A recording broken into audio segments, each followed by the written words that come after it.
You might need to give a lot more TLC during the night when your baby is ill or teething, but that doesn't mean that their good sleeping has got to go completely out of the window. After the age of about 6 months, when they've lost their natural immunity given to them from their mum, it's not unusual for babies to catch some kind of virus every few weeks. And this is especially the case if they are at nursery with a childminder or if they've got an older brother or sister.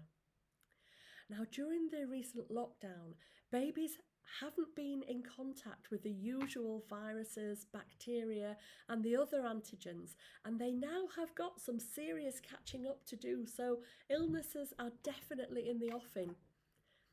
Normal, healthy babies, they need to build up their immunity through exposure to these bugs, and then they're going to be stronger when they're older. As well, of course, as colds and tummy bugs and rashes and stuff, babies also have teething to cope with. And although teething isn't really an illness, it can certainly make some babies feel really poorly. When your baby is unwell, at bedtime, follow your usual routine as much as you can, but be aware that they may not be happy at being overhandled. Then, as they have their milk feed, you might need to give them a dose of infant paracetamol or ibuprofen just to make sure that they're pain free and they've got no raised temperature as they go to sleep. Now, lots of parents prefer to give ibuprofen at bedtime, and that needs to be taken when there's something in the baby's tummy. Then, if a second dose of painkiller is needed during the night, paracetamol can be given then, which is gentler on an emptier tummy.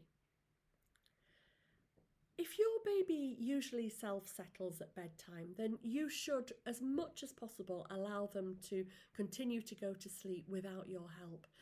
As usual, even when they're poorly, because rocking them to sleep when they really don't need it can become quite a difficult habit to break once they're better. Then, if they wake up in the night, please don't feel bad about giving them lots and lots of attention. They won't sleep if they're left in any kind of discomfort, and leaving them to cry is not only unkind, but it's also unsafe, and it could lead to them developing a very unhappy association with their cot. Pick them up and offer them a drink of water or milk if they haven't yet dropped their night feeds. And this swallowing action can really help just by itself to unblock their nose and the tiny tubes that connect the back of the nose to the ears. And that can really help them to feel more comfortable, especially if they're congested with teething. If they carry on crying or if they feel hot, you should offer a dose of infant painkiller if it's safe to do it. And then you will need to stay with them until they're calm and settled. You should avoid bringing them into bed with you, actually, if they're poorly, and especially if they've got a high temperature, because it's not really safe to do that. It's much safer for them to stay in their own cot or their own bed with you close beside them and keeping an eye on them. If they have a temperature above 38 and they seem very unwell, or if they've got a rash or a different cry, you shouldn't hesitate to call your GP or 111.